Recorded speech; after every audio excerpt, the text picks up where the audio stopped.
नमस्कार दोस्तों, स्वागत करती हूँ आप सभी का अपने चैनल टीचर मॉम स्ट्रगल में।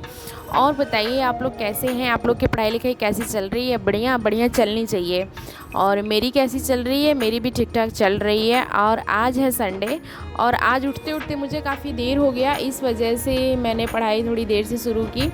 मैं किन्हीं कारणों से मैं नहीं उठ पाई थी सुबह आज, और बस इसीलिए मैं थोड़ा सा उठते ही मैं बैठ गई थी पढ़ने के लिए। और आज सारे काम बाद में, पहले पढ़ाई पहले। और यहाँ पे यही सोच के मैं बैठी थी और यहाँ पे मैं सॉल्व कर रही हूँ मेंस के क्वेश्चंस। दृष्टि आईएएस की मेरे पास एक किताब है, उसी किताब से मैं, उसमें सॉल्यूशन भी दिया हुआ है ईयरली वाइज, इसमें क्वेश्चंस भी दिए हुए हैं और वो बहुत अच्छी किताब है। और मैंने अभी उसको स्टार्टिंग की ही है पढ़ने की।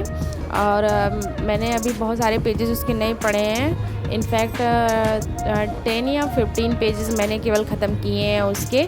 पढ़े क्या है, मतलब उसके क्वेश्चंस को मैंने हल किए हैं और एक बार पढ़ के फिर मैंने अपने तरीके से उस क्वेश्चंस को लिखने का कोशिश किया है। कभी मैं अच्छा लिख लेती हूँ, कभी ख़राब लिखती हूँ, बस किसी तरह से मैं लिख लेती हूँ। और मैं यही उम्मीद अपने से रखती हूँ कि मैं आगे और भी अच्छा करूँ। और बस चलिए, आप लोग भी अपनी पढ़ाई लिखाई के बारे में कमेंट में ज़रूर बताइए कि आप लोग की पढ़ाई लिखाई कैसी चल रही है, या फिर आप जो भी काम सोचे हैं करने के लिए आप वो कैसे कर रहे हैं। आज संडे है, इस वजह से बहुत हड़बड़ी नहीं है, सारे काम आराम आराम से होगा। और बस इसी सोच के साथ मैं बैठी हूँ कि इनफैक्ट मैं आज सुबह अच्छे से स्टडी कम से कम 1.5 से 2 घंटे कर लूँ, ताकि मेरे जो टास्क हैं उस सेशन का केवल एक हिस्सा कंप्लीट हो जाए। बाकी के हिस्से मैं छोटे छोटे टाइम निकाल करके जैसे करना होगा मैं करूँगी। मैं जब मुझे कोई मतलब स्टैटिक का पोर्शन लंबा कोई चैप्टर ख़त्म करना रहता है तो मैं उसके लिए हमेशा लंबा टाइम लेती हूँ, जैसे 1.5 से 2 घंटे, ताकि मैं रेगुलर अगर बैठूँ उतने टाइम तो मैं बीच बीच में उठूँ ना। और इसीलिए मैं स्टैटिक का पोर्शन उसी समय, एमसीक्यू वगैरह मैं छोटे छोटे टाइम में सॉल्व करती हूँ। ऐसे आप लोग भी कर सकते हैं, कोई भी एग्ज़ाम की तैयारी कर रहे हैं आप छोटे छोटे, जैसे आपको आधे घंटे का समय मिल रहा है, 20 मिनट का टाइम मिला, आपको 15 मिनट का टाइम मिला, तो उस समय आप पढ़े हुए सेशन का जो एमसीक्यू आता है उसको आप सॉल्व कर सकते हैं। ये बहुत ही बेनिफिशियल साबित होगा, समझ लीजिए, आने वाले इन फ्यूचर एग्ज़ाम के लिए, और आपके सक्सेस में ये बहुत बड़ा मैटर करेगा। तो बस इसी तरह से आप भी अपनी स्ट्रैटेजी जो है मेरे साथ शेयर करते रहिए कि आप लोग कैसे करते हैं।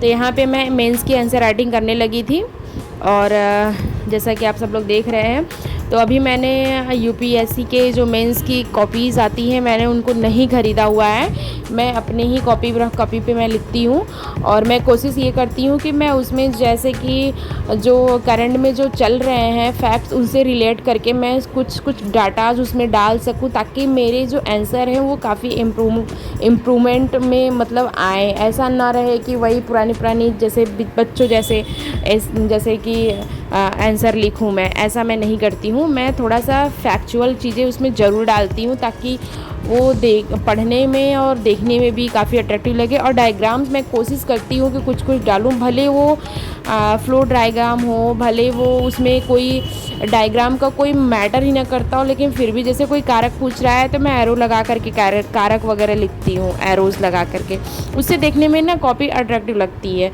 तो ये कॉपियाँ सारी जो है मैं अपने हस्बैंड को कभी कभी चेक कराती हूँ, तो उनको एक्सपीरियंस नहीं है, लेकिन फिर भी वो इतना देख के तो बता देते हैं ना कि तुम्हारे डाटा गलत हैं या सही है, क्योंकि वो करंट उनका अच्छा है। वो अपना डेली न्यूज़ देखते हैं, डेली पेपर पढ़ते हैं, तो उनका करंट भी अच्छा है। सुबह की पढ़ाई जो होती है ना बहुत ही लाभदायक साबित होती है। मैंने अपने जीवन में हमेशा सुबह उठ के पढ़ाई की है। मैंने लेट नाइट स्टडी भी की है, लेकिन मैं सुबह को अब मैं बहुत प्रेफर करती हूँ, क्योंकि मैंने एक चीज़ नोटिस किया है कि जो सुबह पढ़ लो ना तो वो पूरे दिन बहुत पॉजिटिव रहता है दिमाग में। मतलब एक तरीके से बहुत सकारात्मक फीलिंग आती है कि हाँ मैंने अच्छी शुरुआत की आज। ये पढ़ने वाले लोगों के लिए है, जो लोग तैयारी कर रहे हैं, जो लोग स्टडी कर रहे हैं। और बहुत सारे लोग मुझे कमेंट में बार बार ये पूछ रहे हैं कि मेरी एज क्या है और बाकी सारी चीज़ें। तो मैं आप लोग को बता दूं कि मैंने पहले से बताया हुआ है कि मैं 30+ हूँ। और दूसरी बात ये कि मैं यूपी से हूँ और मैं एक गवर्नमेंट टीचर हूँ, और अभी मुझे जॉब करते हुए 6 साल हो चुके हैं, ये 7वां साल है। और मैंने अपने जॉब के दौरान ही ये यूपी पीसीएस का जो तैयारी है मैंने शुरू किया था, लेकिन जब मुझे बेबी हो गया था तो मैंने बीच में पढ़ाई छोड़ दी थी, क्योंकि उस समय कोविड भी था और घर पे रहना बाकी लोगों के साथ थोड़ी मैनेज नहीं हो पाता था, काफ़ी स्ट्रेस होता था मुझे, क्योंकि मैंने शुरू से ही मतलब काम किया है 6 से 7 घंटे 8 घंटे मैंने बाहर ही काम किया है। तो इस वजह से घर में रहना, केवल बच्चा देखना थोड़ा सा स्ट्रेस मेरे लिए हो गया था, तो इस वजह से मैंने स्टडी छोड़ दिया था। और लेकिन कहीं ना कहीं अब मुझे बहुत सारी चीज़ें मेरे जीवन में ऐसे उतार चढ़ाव आए जिससे मुझे लगा कि नहीं, मुझे कुछ करना चाहिए। और मैं अपने नौकरी से खुश हूँ, इसमें कोई डाउट नहीं है, लेकिन मैं वो चीज़ें नहीं कर पा रही हूँ जो मैं करना चाहती हूँ। तो मैं बस इसीलिए तैयारी कर रही हूँ। बहुत सारे लोग मुझसे कमेंट में ये पूछते हैं कि जब आपके पास गवर्नमेंट जॉब है तो क्या ज़रूरत है आपको वो तैयारी करने की, या तो क्या ज़रूरत है आपको यूपी पीसीएस करने की। तो मैं आप लोगों को बता दूँ कि फ्रेंड्स कि ये मेरा सपना जो है मेरे बचपन का है, मेरे फादर का भी सपना रहा है, और बाकी कुछ मेरे जीवन में ऐसी सारी चीज़ें हैं जिनको मुझे साबित करना ज़रूरी है। इस वजह से मैं कभी आप लोग के साथ शेयर करूँगी कि मेरी ज़िंदगी जितनी आसान आप लोग को दिखती है ब्लॉग में, उतनी आसान है नहीं बिल्कुल भी। और बस मैं इसको आसान बनाने का सोच के चलती हूँ, और मैं हमेशा अपने जीवन के बारे में अच्छा सोचती हूँ। मैं जानती हूँ बहुत डिफ़िकल्टीज़ है, लेकिन उसके लिए कर भी क्या सकते हैं, सोचने सिवाय स्ट्रेस के अलावा कुछ हमें मिलेगा नहीं, इसलिए। और यूपी पीसीएस मेरा शुरू से ही मेरा चाइल्डहुड ड्रीम रहा है, और मेरी प्लानिंग भी यही थी, ये प्लान बी था मेरा। प्लान ए मेरा यही था कि मुझे पहले एक छोटी सी कोई भी गवर्नमेंट जॉब लेनी है, चाहे वो बैंक का हो, चाहे वो टीचर का हो। लेकिन फिर मैंने जब बीटीसी किया तो मेरे दिमाग में ये आ गया था कि मुझे टीचर की ही जॉब लेनी है, और एनी हाउ चाहे जैसे भी लेनी है। तो उसी दौरान पहली बार सुपर टेट आया था, और पहली बार का सुपर टेट जो था वो पूरी तरह पीसीएस की तरह था, और उसमें रिटन था एग्ज़ाम, और एक 1 वर्ड में आंसर लिखना था, तो काफ़ी वो डिफ़िकल्ट था, और मैंने उसमें बहुत अच्छा स्कोर किया था। तो मुझे ऐसा लगा कि नहीं, मैं अच्छा कर सकती हूँ, और बस मैंने सेल्फ़ स्टडी करके मैंने तैयारी की थी। तो इस वजह से मुझे और भी मोटिवेशन अंदर से आया, और इस चीज़ को मोटिवेट मेरे फ़ादर थे, तब मेरे फ़ादर थे, उन्होंने बहुत मोटिवेट किया था, मुझे बहुत मोटिवेट किया था। मैं अपने फ़ादर के हमेशा बहुत क्लोज रही हूँ। मैंने अपने माँ से भी बहुत सारी बातें ऐसी शेयर नहीं की हैं जो मैंने अपने फ़ादर से की थी, और मैं पापा के करीब बहुत बचपन से रही। और ऐसा नहीं है, हम 3 बहनें हैं और एक मेरा भाई है, मेरी दीदी भी टीचर हैं, और मेरी बहन जो है अभी वो तैयारी कर रही है बीपीएससी की। तो बाकी सारी चीज़ें भी चलती रहती हैं, लेकिन पापा ने जो मोटिवेशन मुझे दिया शुरू से, और वो खुद भी चाहते थे कि मैं एक सिविल सर्वेंट बनूं, और या तो फिर उनके बच्चों में कोई एक सिविल सर्वेंट ज़रूर बने। और मैं बस यही चाहती हूँ। देखिए, जब आपको ज़रूरत पड़ती है ना, तो समाज आपका कोई साथ नहीं देता है, और लोग हंसते हैं मेरे ऊपर, अभी भी लोग हंसते हैं, कहते हैं कि इस एज में चली है कलेक्टर बनने। बहुत सारे लोग कहते हैं, मेरी किताबें देखते हैं, मैं नाम नहीं लूँगी किसी का, मेरी किताबें देखते हैं, बाकी सारी चीज़ें देखते हैं, मुझे पढ़ते हुए देखते हैं, तो उन्हें पसंद नहीं आता है। लेकिन मैं उन्हें पसंद लगवाने के लिए नहीं पढ़ रही हूँ, मैं अपनी ज़िंदगी सुधारने के लिए पढ़ रही हूँ, और मेरा जो काम है, जो मेरा फ़र्ज़ है, मैं उसको करते हुए अपनी स्टडी कर रही हूँ। सबसे बड़ी बात ये है, इसीलिए बहुत ज़्यादा लोग मुझे कह भी नहीं सकते। तो मैं अपने को खुद को स्ट्रॉन्ग रखती हूँ। और आप लोग कितने अच्छे अच्छे कमेंट रहते हैं ना कि ये यूट्यूब का मेरा दूसरा चैनल है। एक मैंने ब्लॉगिंग चैनल अपना फैमिली का भी बनाया हुआ था, लेकिन मैंने उसको छोड़ दिया। उसमें मैंने स्टडी की वीडियोस वगैरह डाले थे, लेकिन बहुत सारे लोगों ने बहुत गंदे कमेंट किए, मैं बहुत डिमोटिवेट हो गई थी। आई थिंक मैंने 2 महीने डिप्रेशन में कैसे बिताया है मैं ही जानती हूँ। बहुत अच्छे सब्सक्राइबर भी मेरे थे उसमें, आज भी वो चैनल चल रहा है, लेकिन ये है कि मैं उस पर वीडियोज़ वगैरह नहीं डालती हूँ, इसीलिए मैंने उस चैनल को आप लोग के साथ कभी मेंशन नहीं किया। और अगर आप लोग इन फ्यूचर अगर आप लोग कहेंगे तो मैं ज़रूर आप लोगों को चैनल का नाम दूंगी। और दूसरी बात फ्रेंड्स, एक भी जान लीजिए कि जब भी मैं स्ट्रेस होती हूँ ना, तो मैं अपने मन का काम करती हूँ।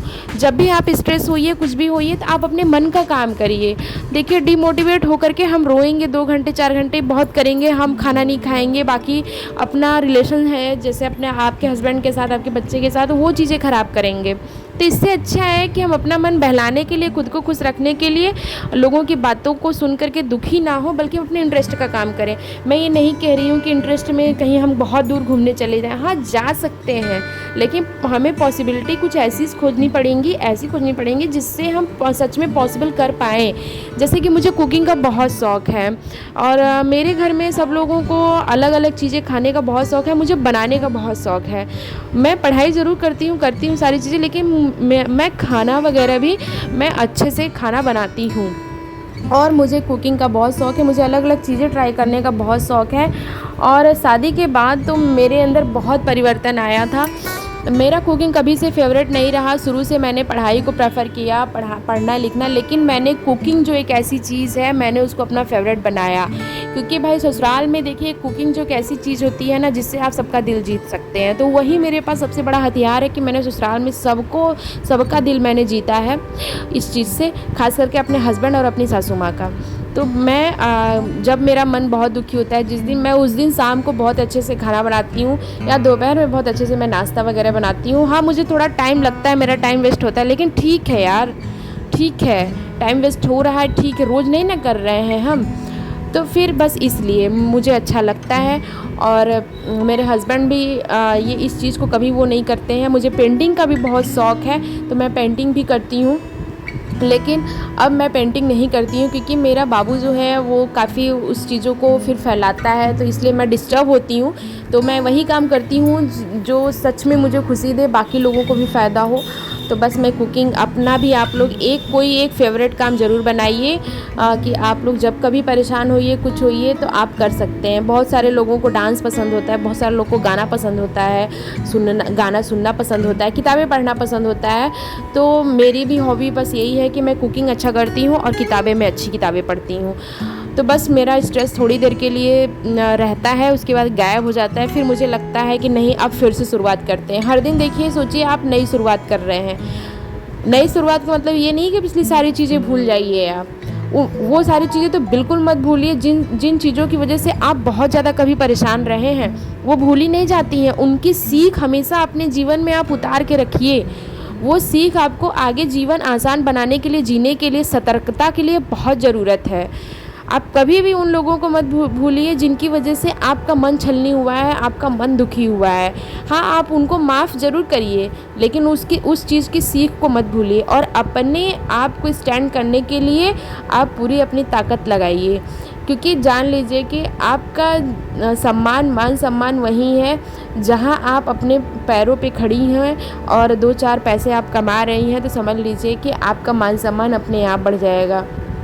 आपकी नज़रों में भी बढ़ेगा, बाकी लोगों की नज़रों में बढ़ेगा, लेकिन बाकी लोगों से ज़्यादा आपको अपनी नज़रों में, अपने बच्चे के लिए, अपने हस्बैंड के लिए, बाकी सारी चीज़ों को मतलब अच्छा करने के लिए आपको ये चीज़ करना चाहिए मेरे ख़्याल से, जो मेरा एक्सपीरियंस कहता है।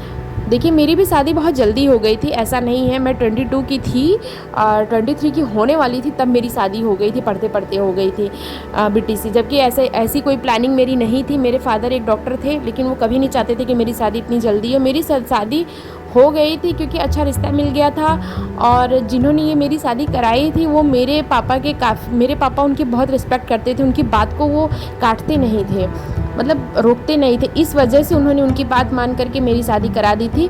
और मैं उस समय बहुत परेशान हुई थी क्योंकि मुझे कुछ पता ही नहीं था कि मैं कैसे अपना फ्यूचर बनाऊंगी, कैसे क्या करूंगी। लेकिन मेरे हस्बैंड ने बहुत सपोर्ट किया क्योंकि मैंने उनके मन को सपोर्ट किया और उनसे मैंने खुल के बातें की कि देखिए मुझे ऐसे ऐसे करना है और मैं सच में करना चाहती हूँ। तो उन्होंने इस बात के लिए कभी नहीं रोका, कभी कोई दबाव नहीं बनाया। बस वो हमेशा से चाहते थे कि ठीक है, तुम्हें पढ़ना है तुम पढ़ो, लेकिन मैंने अपनी जिम्मेदारियां भी भरपूर निभाई हैं। तो इसलिए मैंने अपना टाइम खोया थोड़ा सा, लेकिन उसके लिए मैंने हमेशा आगे कदम बढ़ाया है। ऐसा नहीं है कि मैं कोचिंग नहीं ले सकती, मैं इतनी काबिल हूँ कि मैं कोई कोचिंग ले सकती हूँ। लेकिन मैं एक बात ये भी जानती हूँ कि कोचिंग लेने से मुझे बहुत फ़ायदा होगा नहीं, क्योंकि जितनी चीज़ें मैं खुद से पढ़ के समझ सकती हूँ उतनी मुझे कोई समझा नहीं सकता है। और मुझे जब ज़रूरत लगती है तो यूट्यूब पे इतने अच्छे अच्छे टीचर्स हैं, वो पढ़ाते हैं, मैं उनसे अपना नोट्स बना लेती हूँ और मैं उस चीज़ को रिवाइज़ कर लेती हूँ। तो इसी तरह आप लोग भी करिए, और आप लोग भी बिल्कुल डिमोटिवेट मत होइए। जान लीजिए डिमोटिवेट आप जितना होंगे, आपके नहीं चाहने वाले आपसे ना उतना ही खुश रहेंगे। वो कभी चाहेंगे नहीं कि आप आगे बढ़िए। आपके माता पिता को छोड़ के कभी कोई नहीं चाहता है कि आप आगे बढ़िए। तो बस आप लोग सारी दुनियादारी छोड़ दीजिए, थोड़ा बेशर्मी दिखाइए और अपने लक्ष्य को प्राप्त करने के लिए आप थोड़ा चीज़ों को अवॉइड करना सीखिए। जिसको जो सोचना है सोचे, जिसको जो करना है करे, क्योंकि आपके बुरे वक्त में केवल आप अपना साथ अपने फैमिली के लिए आप केवल दे सकती हैं, बाकी लोग नहीं दे सकते हैं। जो लोग हंस रहे हैं उनको हंसने दीजिए। ये कभी मत सोचिए कि इस एज में आप क्या करेंगी, कैसे करेंगी, आपकी एज ज़्यादा हो गई है या आप नौकरी नहीं कर रही हैं तो क्या करें, नौकरी नहीं मिल रही है कोई दिक्कत नहीं है, हम मेहनत करेंगे, हम कुछ और करेंगे, है कि नहीं। तो बस आप लोग एकदम ये मत कभी सोचा करिए। कमेंट में किसी ने मुझसे पूछा था कि क्या मैं एसे की बुक, उन्होंने पूछी थी कि मेरे पास एसे की बुक कौन सी है। तो मैं आप लोगों के लिए एक फुल ब्लॉग जो है वो शेयर करूँगी, पूरी बुक लिस्ट अपनी बताऊँगी मैं कि मैं कौन कौन सी बुक किस किस सब्जेक्ट के लिए रखी हूँ और कहाँ कहाँ से मैं क्या चीज़ें पढ़ती हूँ। इसके लिए आप लोगों को भर भर के कमेंट करना होगा और आप लोगों को ज़्यादा से ज़्यादा लाइक करना होगा मेरे ब्लॉग को और ज़्यादा से ज़्यादा आप लोग को शेयर करना होगा, तभी मुझे भी मोटिवेशन मिले ताकि मैं आगे वीडियोज़ अच्छे बना पाऊँ। ये छोटा सा स्ट्रगल रहा आज का मेरा आप लोग के सामने। आप लोग कमेंट में ज़रूर बताइएगा कि आप लोग को कैसा लगा और आप लोग कमेंट में ये भी ज़रूर बताइए कि मैं और अच्छा क्या कर सकती हूँ अपने तैयारी में। अगर आप में से कोई तैयारी कर रहा है यूपी पीसीएस की तो मेरे साथ ज़रूर शेयर करिए कि आप लोग किस तरीके से क्या पढ़ रहे हैं। आप लोग अपनी बुक लिस्ट शेयर कर सकते हैं मेरे साथ। देखिए फ्रेंड्स, हम महिलाओं के अंदर इतनी ताकत होती है कि हम बड़े से बड़े चीज़ों को, बड़े से बड़े कामों को हासिल कर लेते हैं। बस हमको ज़रूरत है खुद के आत्मसम्मान की। आत्मसम्मान हमारा तभी है जब हम अपने पैरों पे खड़े रहें और अपनी नज़रों में हम ऊंचा रहें। अंधेरे में भी जो लोग रोशनी खोज लेते हैं ना खुद के लिए, समझ लीजिए कि वही असली ज़िंदगी जी पाते हैं। वो हर कंडीशन में सामान्य बने रहेंगे, बड़े से बड़ी चीज़ों को हासिल कर लेंगे और बहुत शांत रह के कर लेंगे। तो बस इसी मोटिवेशन के साथ मैं अपने ब्लॉग को यहीं पे ख़त्म करती हूँ। आप लोग लाइक करें, शेयर करें, सब्सक्राइब करें। Okay, bye bye, take care, love you all of you.